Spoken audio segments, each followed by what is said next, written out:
écoutez, d'abord bonsoir à tout le monde. Faire ce match à huis clos une nouvelle fois, c'est pas évident parce que c'est des matchs vraiment c'est des matchs pièges. L'ambiance est très spéciale. C'est un stade qui sonne creux où on n'entend quasiment que les voix des entraîneurs et des joueurs. Donc ça fait bizarre. Et je voulais vraiment féliciter cette équipe de Biskra qui a tout donné, qui avait rien à perdre aujourd'hui. Et comme vous l'avez dit, la victoire, c'est vrai qu'elle est de 2-0, mais elle a été quand même difficile devant une valeureuse équipe de Biskra. Coach, vous avez joué avec de nombreuses absences. Comment vous avez fait pour combler ces vides, ces lacunes? Vous savez, j'ai pas l'habitude de dire que on est amoindri, j'ai joué avec des remplaçants. C'est pas ma tasse de thé. Et je pars du principe qu'il y a un groupe et que chaque joueur est important dans ce groupe. Et pour moi, c'est des titulaires potentiels qui ont fait ce match. Alors la question, c'est la gestion de l'effectif qui est très très importante parce qu'on enchaîne les rencontres, on joue tous les 3 jours avec des déplacements. Donc il y a quand même une certaine fatigue physique. C'est la raison pour laquelle avec le staff, on fait un travail énorme avec les joueurs. Et alhamdoulilah, aujourd'hui ça paye parce qu'on rapporte les 3 points. Je me demande dimanche. Aujourd'hui, il a fait un excellent match. Tout le monde connaît Zema. Zema, c'est un gardien aux qualités exceptionnelles. C'est un gardien de renommée internationale. Pour moi, il fait partie des grands gardiens, Zema. Il aurait pu aspirer à beaucoup plus. Il est resté à l'USMA, tant mieux pour notre club. Et il ne faut pas lui enlever ce qui lui appartient. C'est un grand gardien, oui. Autre question? Tfadal. En parlant de Zema, il faut parler aussi de Milou Hamdi qui a revenu à l'USMA, qui a donné ce coup de pouce qui manque à l'effectif de l'USMA d'Alger. Maintenant, vous êtes quatrième avec 19 points, avec Mouloudia d'Alger en quatrième place. Un mot sur qu'est-ce qu'il a fait, Milou Hamdi, pour cette équipe de l'USMA d'Alger. J'ai simplement apporté mon cœur à tous ceux qui aiment ce club, comme tous ces gens m'ont donné leur cœur. Donc pour moi, c'est important de ne pas les décevoir. La route est encore longue, très très longue. Je viens avec mon idée, ma philosophie de jeu. C'est un groupe que j'ai côtoyé en 2015-2016. La plupart des joueurs, donc je les connais. Il y a une osmose entre le coach, le staff et les joueurs. Et tout va bien pour l'instant. Donc aujourd'hui, ça nous sourit. On remonte à une place beaucoup plus honorable pour un club comme l'USMA, donc à la quatrième place.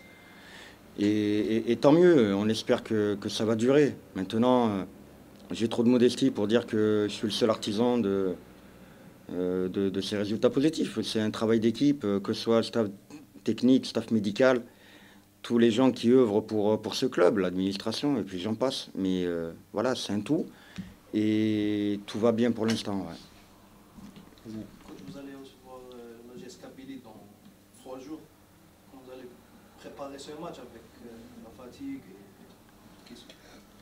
Là, on n'a pas le choix. On le prépare de la même manière qu'on l'a préparé pour le MCO, de la même manière qu'on l'a préparé aujourd'hui pour Biskra, et on va le préparer exactement de la même manière. C'est-à-dire on va tenter d'apporter beaucoup de récupération aux joueurs. Parce que là, les joueurs, croyez-moi, ils sont en train de faire des exploits. Parce que, mis à part l'enchaînement des matchs, il y a eu aussi cette épopée en Coupe d'Afrique, donc en Ligue des Champions. Les joueurs ne se sont quasiment pas arrêtés. Donc j'en connais un rayon, parce que j'ai déjà vécu ça avec eux en 2015-2016, et c'est vraiment pas facile pour eux.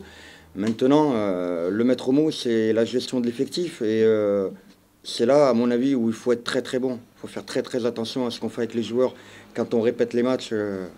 Des matchs aussi rapprochés dans le temps. Ce sera un autre match piège contre une équipe qui cherche une victoire pour revenir en force. La GS Kabylie. Après, je ne connais pas une équipe qui vient jouer contre l'USMA et qui cherche une défaite. Maintenant, c'est le lot des grands clubs, pas seulement nous. Hein, pas seulement nous. Quand on joue contre un grand club, eh ben, on veut absolument gagner parce qu'on veut faire l'exploit. Donc on s'attend encore à une partie très difficile contre la GSK qui veut remonter elle aussi au classement et qui a besoin de points. Et on sait que la GSK, c'est, quoi qu'on en dise, ça reste un grand club. Donc c'est vraiment une belle affiche entre deux grands clubs Puis on espère, modestement, une fois de plus, on espère en sortir vainqueur pour continuer notre marche en avant et continuer à grimper dans le classement et surtout apporter cette place que l'USMA mérite. Coach, si vous me permettez, donc, le tirage au sort justement deuxième tour de finale de la Coupe d'Algérie a eu lieu ce soir. Donc si c'est possible, un petit commentaire à propos de l'adversaire que vous avez hérité. Il s'agit de l'AS Fem. Coach, c'est un club qui joue interrégion, je La coupe d'Algérie, c'est une coupe qui est fabuleuse. Il y a très souvent pas de petites équipes en coupe. Sur un match, tout est possible. Il faut faire très très attention à ne pas sous-estimer l'adversaire, le prendre très au sérieux, quel qu'il soit, petit ou gros calibre. Donc la plus belle des bêtises, c'est sous-estimer et croire que ça y est, on est passé au tour suivant en ayant sous-estimé cette équipe. Cette équipe voudra tout donner, voudra briller, voudra faire l'exploit. Donc là aussi, on s'attend encore à une partie difficile. C'est pas parce qu'on s'appelle l'USMA ou un autre grand club qu'on a simplement à mettre le maillot et on gagne les matchs. Non. Tous les matchs se préparent de manière très, très sérieuse et il faut faire très attention à ce qu'on fait et tous les ingrédients qu'on y met pour emporter ce match. Dernière question. Concernant l'absence de Khaled contre GSK, ça sera difficile pour l'USMA. Est-ce qu'il y a une possibilité de récupérer Chafa et Yahya ou l'un des deux? Voilà, comme je l'ai dit tout à l'heure, vous savez, le match du MCO, dans les conditions, on a ramené un point, c'est pas loin d'un exploit. Donc il faut faire confiance aux joueurs qui sont capables de remplacer les absents. Et c'est ce que je vais faire. J'ai déjà une idée dans ma tête. Parce que, comme j'ai souvent dit, j'attends pas qu'une situation défavorable arrive pour me poser la question, qu'est-ce que je vais faire pour me sortir de ce petit problème. Non, il faut tenter d'être paré à toute éventualité, que ce soit un défenseur, que ce soit un milieu de terrain, que ce soit un attaquant, et aujourd'hui d'autant plus qu'on joue tous les 3 jours. Donc on n'a pas le choix, on est tout le temps dans la prévision de si lui se blesse, si lui physiquement il flanche, il faut toujours et tout de suite trouver des solutions de rechange. Parce que si j'ai pas cette mentalité avec mon staff, on ne peut pas s'en sortir en plein match. C'est difficile, très difficile même. C'est bon? C'est comme ça.